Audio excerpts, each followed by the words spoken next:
stricter lockdown measures have been announced in Leicester because of a rise in coronavirus cases in the city.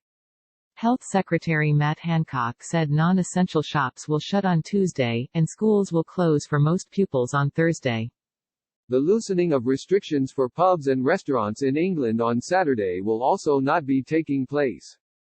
Mr. Hancock said Leicester accounted for 10% of all positive cases in the country over the past week. He told the House of Commons on Monday evening, "We recommend to people in Leicester, stay at home as much as you can, and we recommend against all but essential travel to, from and within Leicester." The Secretary of State added the new local measures would be in place for at least 2 weeks, but kept under constant review, and we will not keep them in place any longer than is necessary. Mr. Hancock said the number of positive coronavirus cases in Leicester was 3 times higher than the next highest city, and the relaxation of shielding measures on the 6th of July, which will allow the most clinical vulnerable to spend more time outside, will also not take place in Leicester.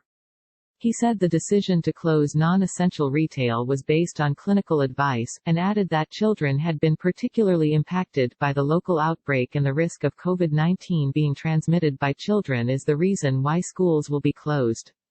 To be clear, children have very, very low risk of suffering from COVID themselves, but we have been looking at the proportion of children who have tested positive and therefore may be transmitting the disease, he said.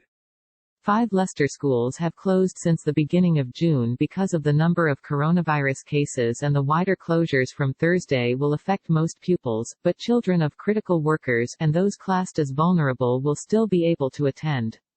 Suburbs of Leicester, such as Oadby, Burstall and Glenfield, will also be affected, but Mr. Hancock said details of the wards in Leicestershire covered by the new lockdown measures would be published imminently. Leicester City Council said the new, stricter lockdown restrictions would be in place for at least 2 weeks, and it was working to establish which other parts of Leicestershire would be affected. The authority said in a statement, "The latest figures obtained by the City Council show that 3,216 COVID-19 cases have been confirmed in Leicester since the start of the epidemic. Of these, 944 cases were reported in the last 2 weeks. These figures include the number of patients and staff testing as positive in hospitals, and positive cases identified in testing centres." Mayor of Leicester Sir Peter Soulsby said the measures imposed by the government were stricter than we anticipated, but we understand the need for firm action. He said, "The government are clearly determined to start with the maximum, as it were, to see how it works and then perhaps to use the learning from this in other areas I have no doubt will follow. I can understand it from the government's perspective. They are entirely convinced that the level of the transmission of the disease in Leicester is at a higher level than I think the figures show." Leicestershire County Council leader Nick Rushton said, "Protecting residents is our main concern," and added it makes sense to step up restrictions in areas closer to the city. "I understand this is disappointing news for residents, parents of schoolchildren and businesses when most of the country is opening back up, but it's crucial that people follow the latest advice. Observing social distancing, hand washing, wearing a face mask where required and getting tested if you have symptoms remain vital." Mr. Hancock said the government had also agreed further measures to tackle the Leicester outbreak. He added the government is still getting to the bottom of the potential reasons why the outbreak in Leicester has occurred. Blake Edwards, owner of Flappers and Gentlemen Salon, said he was devastated by the news. The Leicester hairdresser was supposed to reopen on Saturday but will now remain closed with no new date in sight. He said, "It's going to be really tough for the clients too. Time is running out for the business now, we're going to need more support. Even though the staff is being furloughed, rent still needs to be paid, all the other bills still need to be paid. We don't know what the next 12 months are going to be like." Leicester's Highcross Shopping Centre tweeted on Monday evening that only essential retail stores, alongside restaurants and cafes offering takeaway or delivery services, would open on Tuesday. Rakesh Parmar, who owns Ye Old Sweet Shop in the city centre, said the further restrictions will affect him financially very, very badly. He said, "The impact of coronavirus hit us on March 23. We closed for 10 weeks, and then opened again on June 15. It's been one long slog. Mr. Parmar said he completely understood why a further lockdown would be needed, but asked how his customers were feeling. He said, very, very scared because it's closer to home than we realized. If there is one thing that has become clear during the pandemic, it is that the quicker action is taken, the better. Given the scale of the outbreak in Leicester that has emerged, it therefore comes as no surprise that the government is taking tough action.